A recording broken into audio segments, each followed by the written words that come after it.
In this episode, we're going to take a look at the 9 best free agent signings during the first wave of free agency. And when we do this, we take a look at not just the player signed, but the contract and the percentage of contract value within the salary cap. So we factor in the contract as well. The 9 best free agent signings in the NFL in the first week of free agency.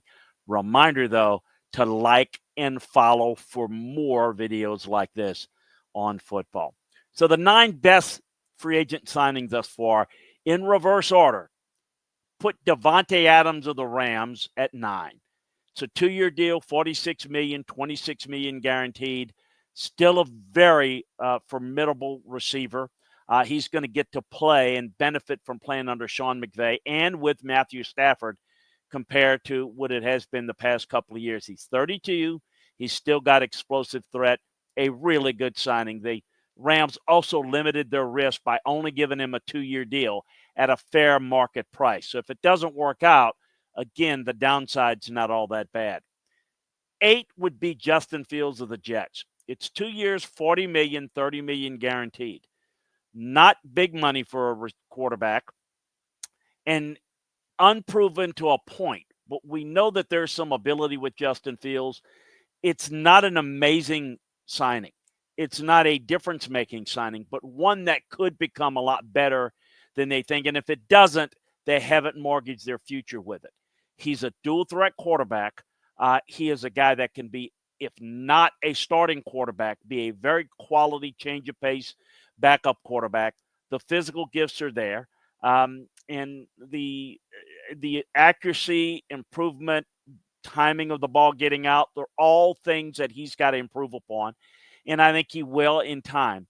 But a low-risk deal and a good signing. Javarius Ward, the corner from the Colts. 3 years, up to $60 million, $35 million guaranteed. So much went wrong for the Niners in 24. And it's hard to pin too much on individual players. But Ward's production was at a career worst rate, including missed tackles, completion rates allowed. But he didn't look like a player that was done or someone unable to play at the high level. He's consistently in a good position, and I think he's one of the better man defenders in the league. Given the coach struggles to find and sustain impact corner, I think it's a really good fit. He's going to be less reliant on playing zone coverage. I think he has a better chance to be more of a playmaker. Number 6, Dan Moore, the offensive tackle for the Titans. 4 years, $82 million, $50 million guaranteed. Speaking of a less talented tackle who scored more than Jackson, Dan Moore's deal with Tennessee is an eye-opener. If you're looking for the tendencies of the big signings, it's not necessarily there, but we don't know who's going to be under center yet for the Titans, but Moore is a really good blocker. He's coming off his best season. He's just entering his prime. The team's offensive line is going to be dramatically improved in year 2 with Latham and Skoronski building blocks. So I think this is a necessary move and a good signing, not necessarily overly exciting, but really good value did the Titans get with Moore. Alaric Jackson, offensive tackle, the Rams at number 5. 3-year deal, $57 million, $35 million guaranteed. Instead of chasing the big check, the Rams were able to bring Jackson back on an incredibly favorable deal. He's just turning 27 this summer. He's coming off his best season. And he's produced top 20 overall pass blocking efficiency between both tackle spots. He's not elite, but he's very versatile, very talented, and the desperation for starting quality offensive tackles at the left tackle position is at an all-time high. So a good deal, all things considered there, for the Rams to bring him back. Number 4, Trevor Mooring, the safety for the Panthers. 3 years, $51 million. It's a huge investment in its defense by Carolina. It was bottom ranked in the league last year. It lacks star power. 25-year-old Mooring is going to be part of the solution. He's emerged as the best safety in the free agent class. He played more roles closer to the line of scrimmage than a single high defender, but he's an A-plus run defender with versatile presence, capable cover guy. He single-handedly makes everybody's position easier on that defense, particularly in the secondary.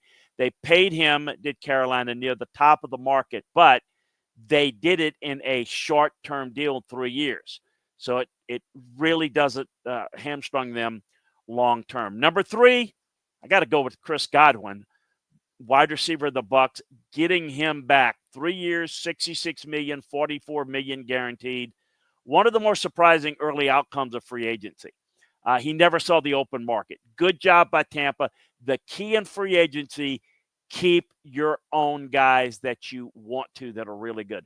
With T. Higgins on the franchise tag and a dearth of options out there, he was in line to get a sizable pay raise.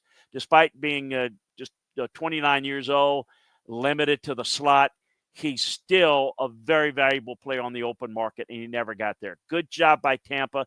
It's a good deal for Godwin, but he got a solid number, but the Bucs avoided overpaying him by letting him get closer to the market.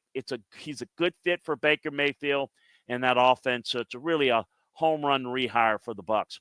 Number 2, DJ Reed, corner for the Lions. 3 years, $48 million, $32 million guaranteed. Swapping out Carlton Davis for DJ Reed isn't a major talent difference for the Lions, but they're getting a more reliable, well-rounded presence at the position.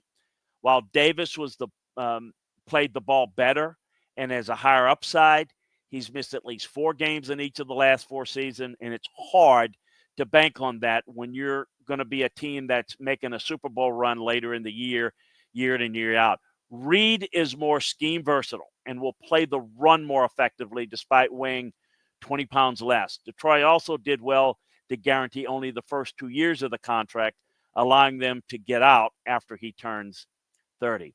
And then number 1, Milton Williams, the defensive tackle of the Patriots. 4 years, $104 million, $63 million guaranteed.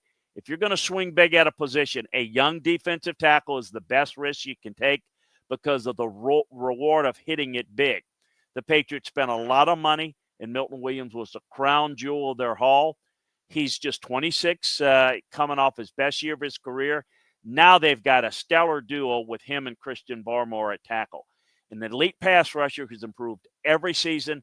The biggest question for Williams is whether he can remain highly efficient with a bigger workload. He played in over 47% of his snaps in 24, but will be relied upon to be the foundational piece of the unit in New England.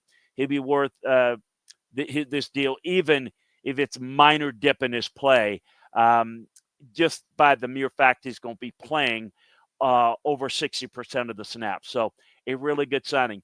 Those are some of the best signings factoring in the contract in this early part of free agency. Remember to like and follow for more conversations like this and some good old football stories.